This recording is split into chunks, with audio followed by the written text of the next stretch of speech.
Behind the elegant white columns and manicured gardens of one of Louisiana's most imposing plantation homes lies a truth so dark that for generations it was deliberately erased from history books. The Blackwood Plantation wasn't just another cotton farm in the antebellum South. It was a place where human suffering reached unimaginable depths, where families were torn apart as casually as one might discard a worn-out tool, and where the screams of the desperate were literally buried beneath the soil. For over 70 years, this estate operated as a machine of human misery, powered by the forced labor of hundreds of enslaved men, women, and children. The Blackwood family built their fortune one lash at a time, one separation at a time, one life at a time. What you're about to hear isn't just history. These are real stories of real people whose names were almost lost forever, whose pain was dismissed, whose humanity was denied. Recent archaeological discoveries have unearthed secrets the Blackwood family tried desperately to hide. A cemetery with over 400 unmarked graves, shackles buried in walls, documents that reveal systematic cruelty that went far beyond what was considered acceptable even in that barbaric era. This is the complete story of Blackwood Plantation, told without filters, without sanitization, and without the comfortable distance that history books often provide. The question we must ask ourselves is simple but profound.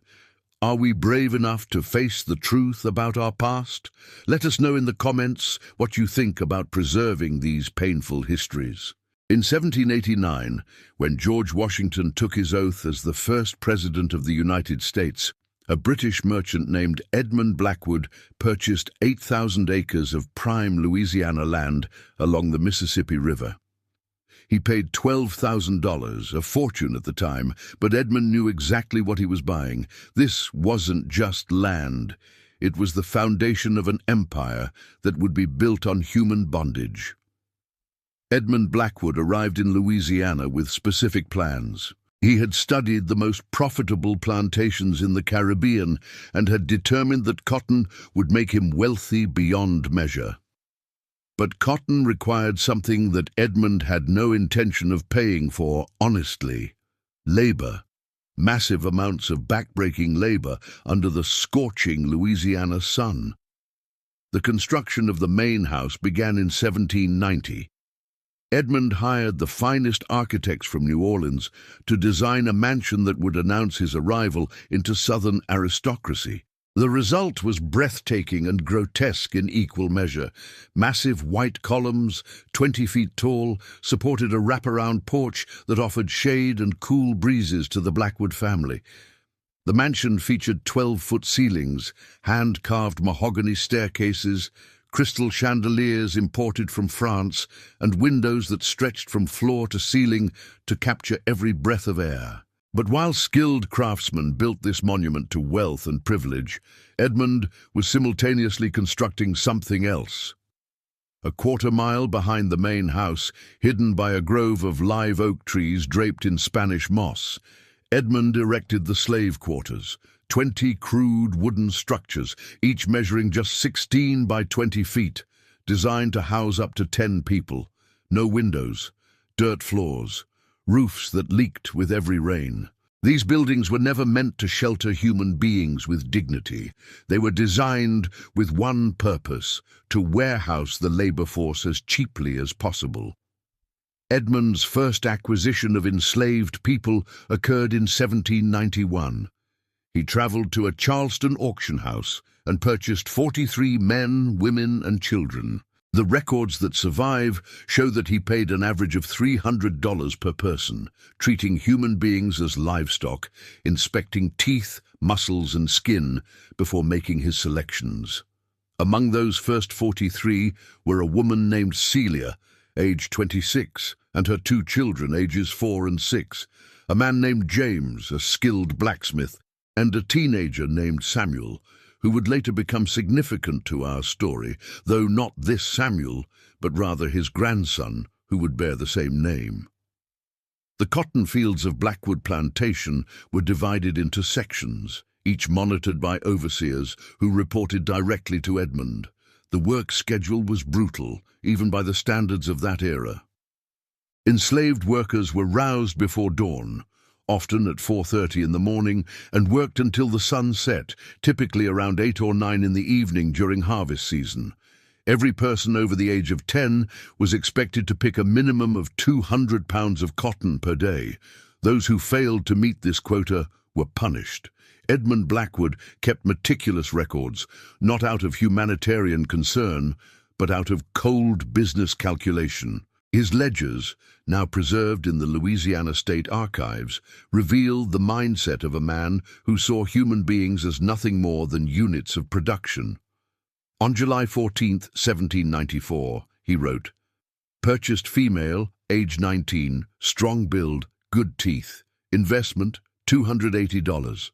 Expected return on cotton production, first year, $120. Pregnancy potential, future assets at no additional cost." By 1800, just 9 years after breaking ground, Edmund Blackwood owned 137 enslaved people and was producing over 200,000 pounds of cotton annually. His profits were staggering. The mansion was expanded. A second story was added. Edmund married a woman from a prominent New Orleans family, and together they had 4 children who grew up in unimaginable luxury, served by people who had no choice, no freedom, no hope. But the true cost of this empire wasn't measured in dollars. It was measured in human suffering that Edmund Blackwood considered simply the price of doing business. What do you think about what you've seen so far? Does knowing these details change how you view American history? Share your thoughts in the comments below. We want to hear from you. Edmund Blackwood died in 1824 at the age of 63, having lived a long and prosperous life built entirely on the suffering of others. He passed the plantation to his eldest son, Nathaniel, who had been groomed since childhood to continue the family business. But Nathaniel would prove to be far worse than his father. Where Edmund had been cold and calculating in his cruelty, Nathaniel was creative and sadistic. He viewed the enslaved population not just as labor units, but as subjects upon which he could exercise absolute power. The records from Nathaniel's 30-year control of Blackwood Plantation reveal a pattern of systematic psychological and physical torture that shocked even some of his fellow plantation owners. Nathaniel introduced what he called correction sessions that occurred every Sunday after forced religious services. These weren't isolated incidents of punishment. They were public spectacles designed to terrorize the entire enslaved community. He constructed a whipping post in the center of the quarters, visible from every cabin, and conducted punishments there for infractions both real and imagined. A woman named Esther, who managed to learn to write in secret and kept a hidden diary, recorded one such session in December 1831. According to Esther's account, a young man named Peter was accused of insolence for looking Nathaniel in the eye when spoken to. The punishment, 50 lashes, while the entire enslaved community was forced to watch. Esther wrote, "They made us stand there while Peter screamed. The children were crying, his mother fainted and was dragged away. Nathaniel smiled the entire time. He wanted us to know that any of us could be next. When it was over, Peter couldn't walk for 3 weeks. They didn't reduce his work quota, but the physical violence, as horrific as it was, represented only one dimension of Nathaniel's cruelty. His most devastating weapon was the systematic destruction of families. Nathaniel had discovered that threatening to sell someone's children was more effective than any whip. He used this leverage constantly. The plantation records contained dozens of bills of sale, showing children sold away from their mothers, husbands separated from wives, siblings scattered across the South. On March 7, 1834, Nathaniel sold 5 children ranging from ages 6 to 14 to 5 different buyers. Their mother, a woman named Sarah, had attempted to hide extra food to feed them. Nathaniel didn't punish Sarah physically. He took her children and made her watch as they were led away in chains. Sarah lived another 23 years at Blackwood. Multiple accounts say she never spoke another word for the rest of her life. The auction block at Blackwood Plantation was located on the front porch of the mansion itself. Nathaniel conducted sales there regularly, forcing enslaved people to stand on the same porch where he sipped mint juleps and entertained guests from New Orleans. He advertised his merchandise in newspapers across the South. One advertisement from 1837 survives: prime field hands, skilled blacksmith, breeding-age females, mulatto children suitable for house service. Inspection available at Blackwood Plantation. No reasonable offer refused. Esther's diary provides rare insight into what life was actually like under Nathaniel's rule. She wrote, "We are not allowed to gather. We are not allowed to speak after dark. We are not allowed to learn letters or numbers. We are not allowed to marry without permission, which is rarely given unless master thinks it will produce more workers. We are not allowed to pray except in the way they tell us. We are not allowed to mourn our dead. We are not allowed to be human." In 1841, Nathaniel instituted a breeding program. He selected certain enslaved men and women based on physical characteristics and forced pairings designed to produce children who would become plantation property. The children born from these forced unions were considered Nathaniel's property from birth. Mothers had no rights to their own babies. Esther recorded the heartbreak. "Mary gave birth to a boy last week. She held him for 3 days. Then they took him to the nursery cabin.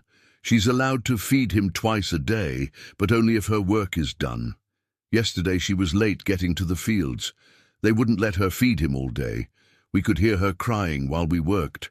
When Nathaniel died in 1854, he was one of the wealthiest men in Louisiana. He owned 327 enslaved people, and his cotton production exceeded 400,000 pounds annually. He died peacefully in his bed, attended by a doctor, surrounded by family.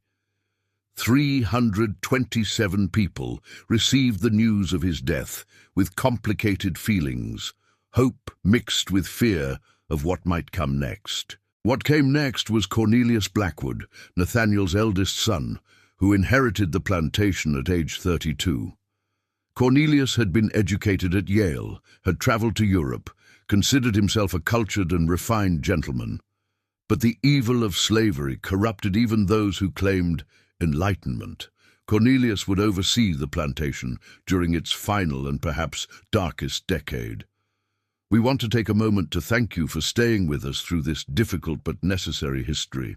The stories you're hearing are uncomfortable, painful even, but they represent real lives that deserve to be remembered. The best is still to come, including stories of incredible courage and resilience that will restore your faith in the human spirit. Please keep watching. Behind the statistics, the bills of sale, the cotton production numbers, there were individual human beings with names, dreams, and an unbreakable will to survive. This chapter focuses on 3 people whose stories, recovered through Esther's diary and other sources, reveal the reality of daily life at Blackwood Plantation. Sarah was born at Blackwood in 1806, which meant she never knew freedom. Her mother worked in the fields until the day Sarah was born, then returned to work 3 days later, leaving Sarah in the nursery cabin with an elderly woman too old for field work. Sarah's childhood, such as it was, ended at age 7 when she was sent to work in the cotton fields. By age 16, Sarah had caught the attention of one of the overseers. What happened next was common on plantations across the South, but remains one of the most painful aspects of this history. Sarah had no power to refuse. She became pregnant and gave birth to a light-skinned daughter she named Grace. The overseer took no responsibility. Grace was considered enslaved property like her mother. Over the next 20 years, Sarah had 5 more children, this time with a man named Joseph, whom she had chosen to love despite the impossibility of a real marriage under slavery. Their children were named Thomas, Elizabeth, James, Ruth, and Samuel. For Sarah, these children represented everything. In a world designed to strip her of humanity, they were proof that she could love, nurture, and hope. But Nathaniel Blackwood viewed Sarah's children as valuable commodities.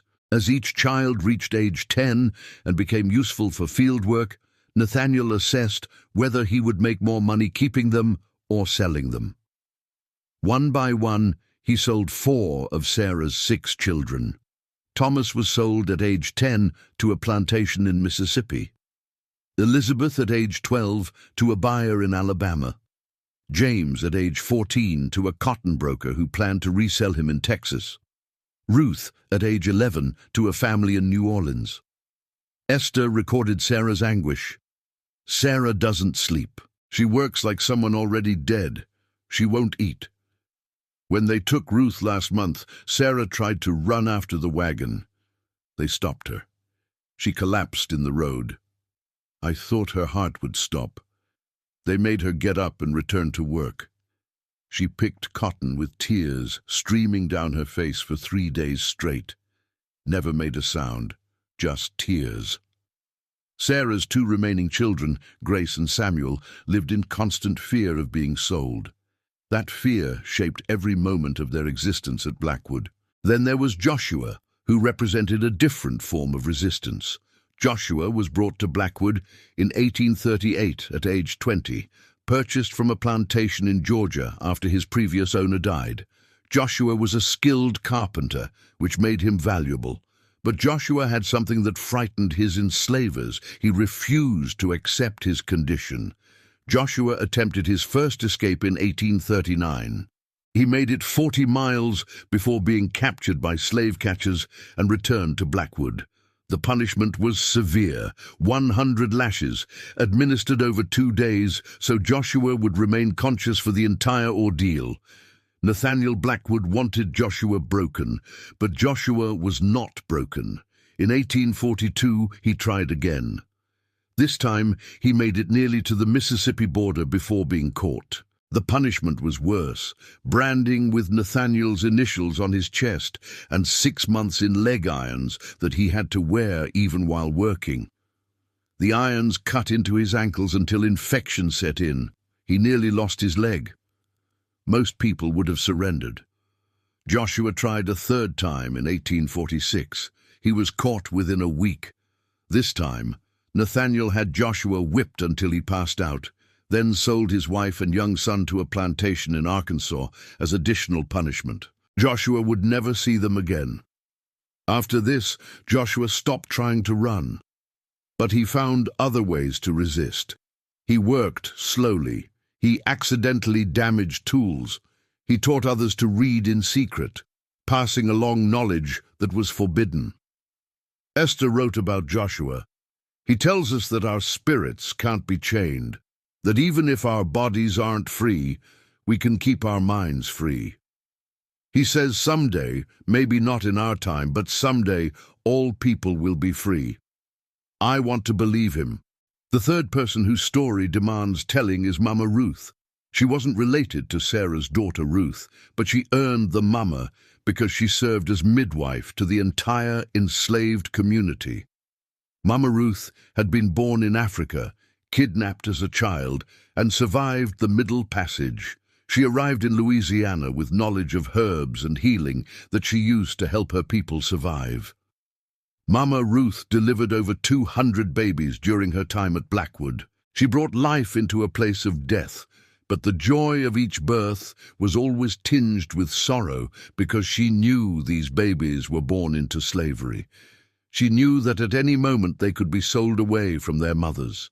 She knew their lives would be marked by suffering. Esther's diary contains a heartbreaking passage about Mama Ruth. Mama Ruth delivered twin boys last night. Beautiful, healthy boys. Their mother Anna was so happy. But Mama Ruth just stood there crying. She told me later, every baby I bring into this world, I'm bringing them into hell. I help them take their first breath in a place that will try to suffocate their spirit every day for the rest of their lives. What kind of blessing is that? But Mama Ruth also provided something equally important. She preserved memories. In African traditions passed down to her, she memorized the names of every person who died at Blackwood, conducting secret ceremonies to honor them when the Blackwood family slept. She kept their stories alive through oral tradition, ensuring that even if their bodies were buried in unmarked graves, they would not be forgotten by their community. These three people, Sarah, Joshua, and Mama Ruth, represent hundreds of others whose names we don't know, but whose presence shaped Blackwood Plantation just as much as the family whose name it bore.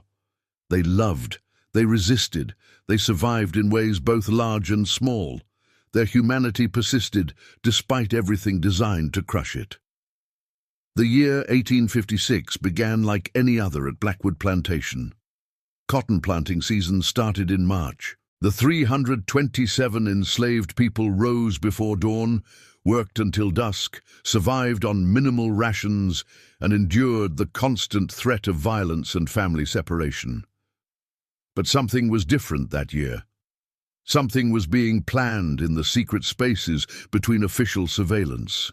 A young man named Samuel, the grandson of the original Samuel purchased by Edmund Blackwood in 1791, had learned to read. This was illegal, punishable by severe whipping or worse. Samuel had learned by watching Cornelius Blackwood's children during their tutoring sessions, memorizing letters and sounds, practicing in secret with a stick in the dirt. Over several years he became literate, and literacy gave him access to something powerful: information. Samuel had read newspapers left behind by Blackwood's guests. He had read about the growing abolitionist movement in the North. He had read about successful slave rebellions in other parts of the world. He had read enough to know that slavery was not inevitable, not natural, not ordained by God as the Blackwoods claimed. It was a choice, a system maintained by violence and fear. In January 1856, Samuel began carefully recruiting others to a dangerous plan, a coordinated rebellion designed to overtake the plantation, secure weapons, and escape to the north as a group.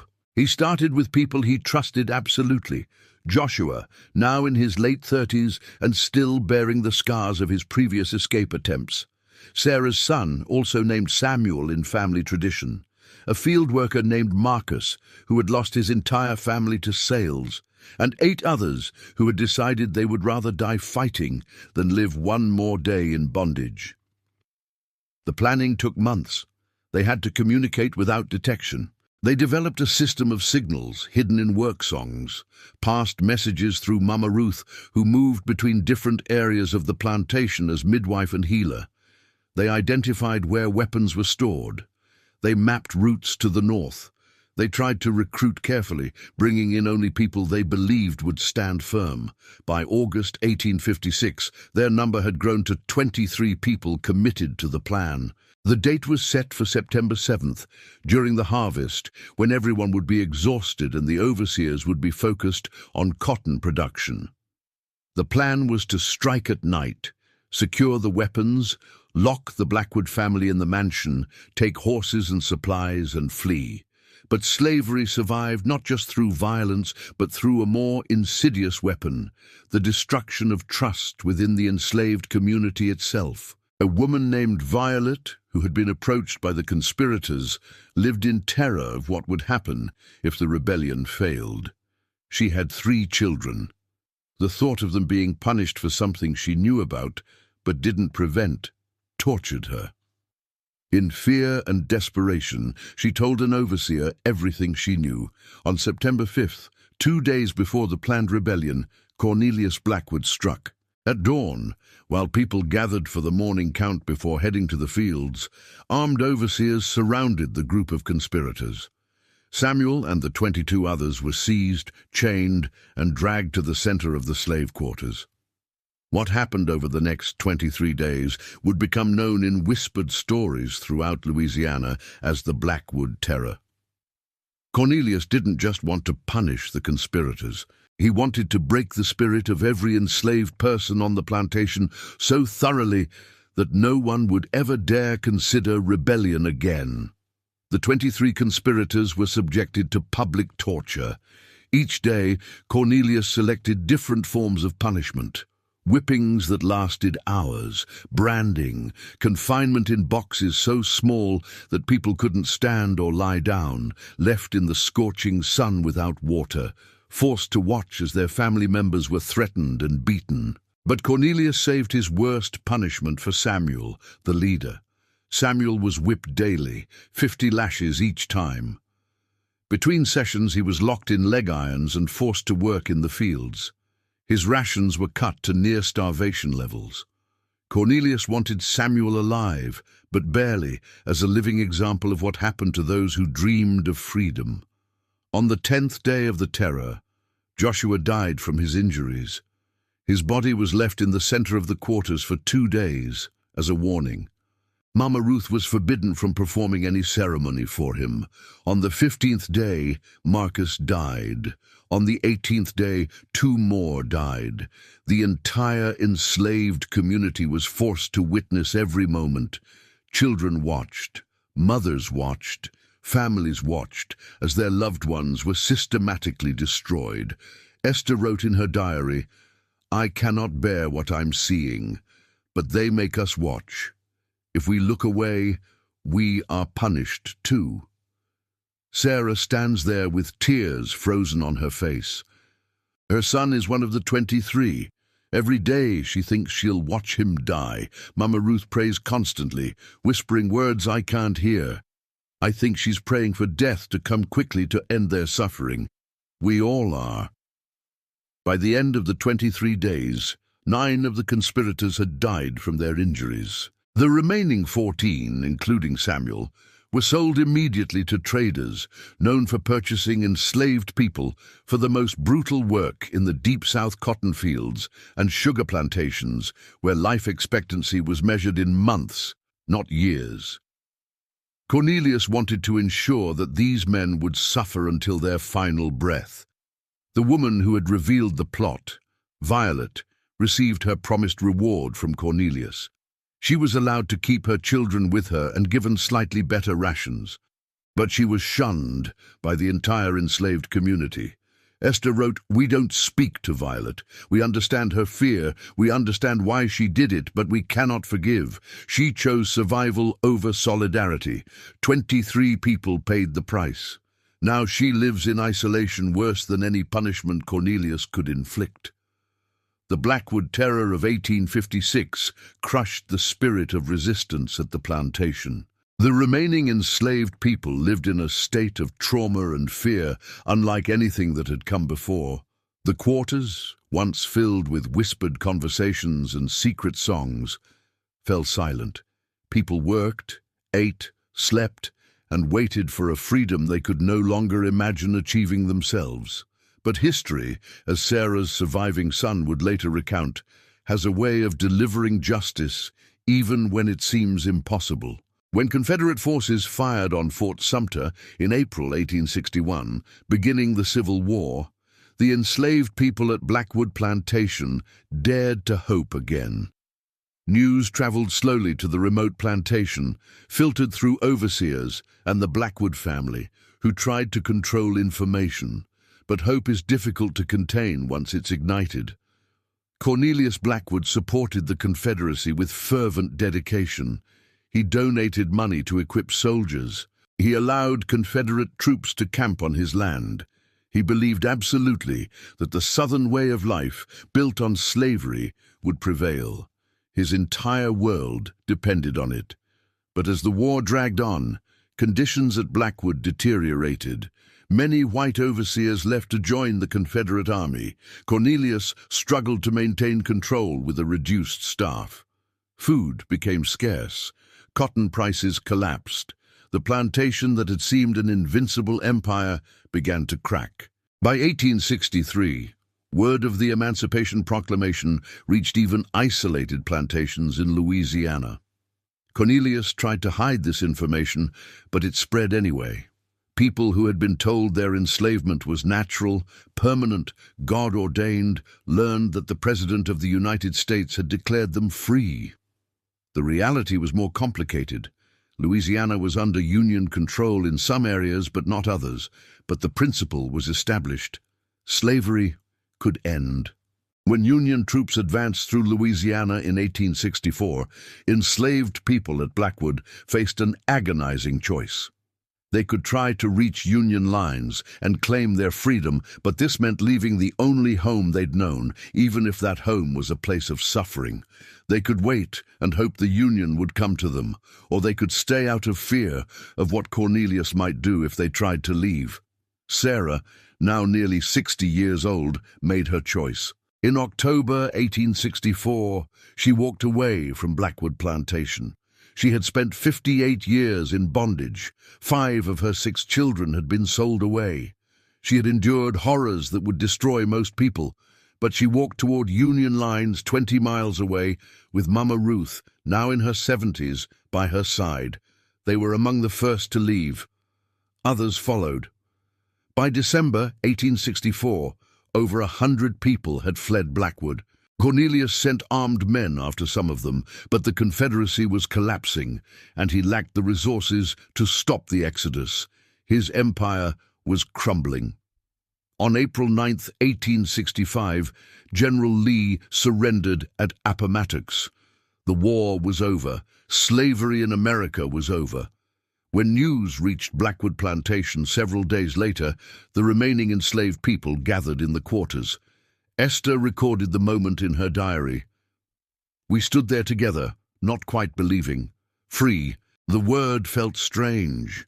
What does it mean to be free when you've never been free? Where do we go? What do we do? We have nothing. No money, no land, no education. Just ourselves and each other." Cornelius Blackwood refused to accept defeat.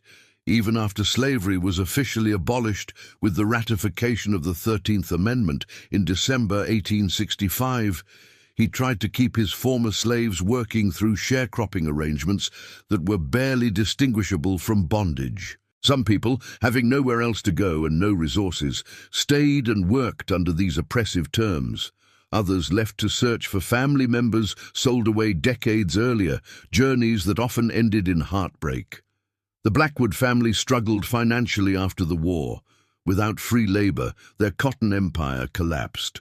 Cornelius died in 1871, bitter and financially ruined. His children sold off portions of the plantation. By 1900, the family had lost most of their land. But the legacy of Blackwood Plantation didn't die with the family's fortune. For over a century, the mansion stood as a monument to antebellum grandeur, occasionally featured in magazines celebrating Southern heritage.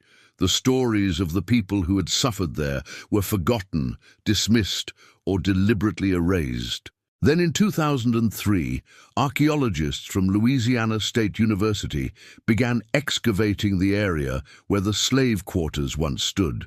What they discovered changed everything. Beneath the soil, they found the foundations of the 20 structures Edmund Blackwood had built. They found artifacts that told stories of daily life, broken pottery, tools, buttons, a child's toy carved from wood. They found shackles buried in the walls of one structure. They found evidence of punishment, iron collars, chains, branding tools. Most significantly, they found the cemetery. Cornelius Blackwood's records mentioned that enslaved people who died were buried in a designated area, but the location had been lost to time.